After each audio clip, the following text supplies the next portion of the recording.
Hi, ഇന്ന് നമുക്ക് AWSലെ 3 services നോക്കാം. EC2, ECS and lambda.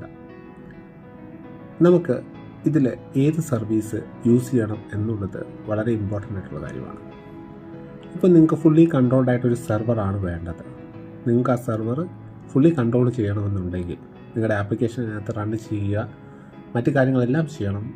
ആ സെർവറിൻ്റെ ഫുൾ കൺട്രോൾ നിങ്ങൾക്ക് ആവശ്യമുണ്ടെങ്കിൽ EC2 ഉപയോഗിക്കുന്നതായിരിക്കും ഏറ്റവും നല്ലത്. നിങ്ങൾക്ക് മൾട്ടിപ്പിൾ ആപ്ലിക്കേഷൻസ് റൺ ചെയ്യണമെങ്കിൽ നിങ്ങൾക്ക് ECS യൂസ് ചെയ്യാം.